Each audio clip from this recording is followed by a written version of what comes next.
Hello, fellow cinephiles!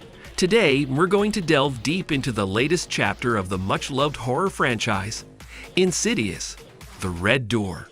This isn't just another sequel in the series, it's a significant milestone as it marks the directorial debut of Patrick Wilson, a familiar face from the previous installments. So buckle up as we embark on this thrilling journey. Insidious, The Red Door resumes the narrative 9 years after the spine-chilling events of Insidious. Chapter 2. We find our protagonists, Josh and Dalton Lambert, portrayed by the talented Patrick Wilson and Ty Simpkins, with no recollection of the terrifying incidents that occurred nearly a decade ago. However, following a family tragedy, their forgotten past begins to haunt them, leading them on a quest for truth that promises to keep you on the edge of your seat. One of the most striking aspects of Insidious, The Red Door, is how it diverges from the previous installments in terms of its overall feel. Wilson's directorial approach brings a fresh aesthetic and mood to the franchise. While the film maintains the lingering sense of dread that has become synonymous with the series, it also ventures into uncharted territory by exploring family drama and introducing new relationships. For instance, the bond between Dalton and his new college friend Chris, played by Sinclair Daniel, adds a new layer to the narrative. However, not all these new elements hit the bullseye. Some subplots, such as Dalton and Chris's conflict with a frat guy named Nick, feel more at home in a college comedy than a horror movie. Despite these occasional missteps, Wilson shows promise as a filmmaker, delivering effective scares and creating moments that will have you clenching your armrests in anticipation. The screenplay, penned by the rising genre scribe Scott Teems, occasionally struggles to balance all the story elements. While it attempts to create fan service moments that allude to previous installments, it doesn't fully commit to exploring the world of the further in a new light. Despite this, Wilson's direction helps the film stand out, proving that he has a firm grasp on what works about the franchise while also telling a story that feels personal and resonates with the audience. Insidious, The Red Door takes a step back from the jump scares that the franchise is known for, but it finds other ways to send chills down your spine.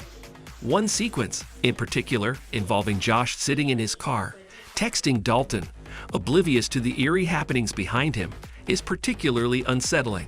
The film concludes more with a whimper than a bang, but it still feels like a satisfying conclusion to the story, largely due to the compelling journey of the Lambert family.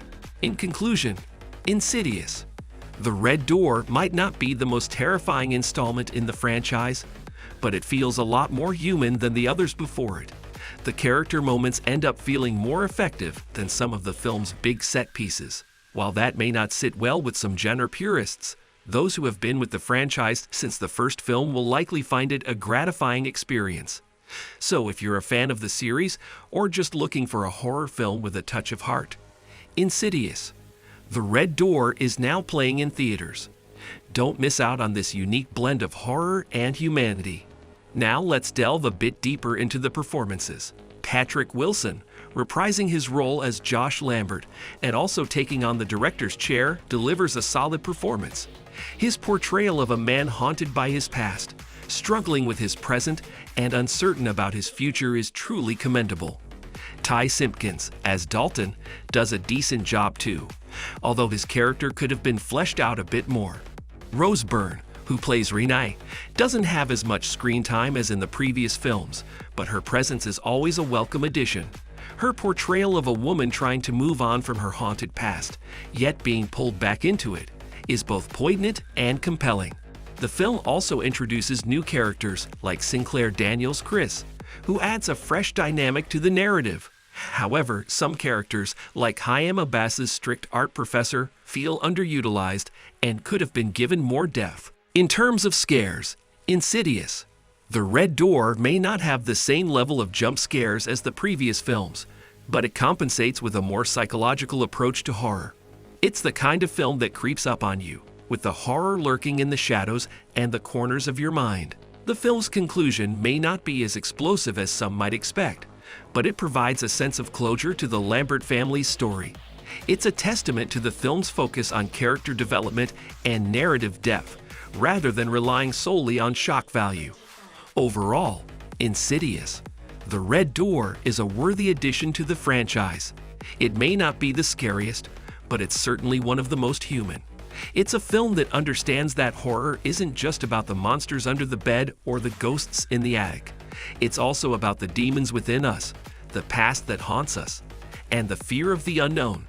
So if you're a fan of the series, or just looking for a horror film with a touch of heart, Insidious, The Red Door is now playing in theaters.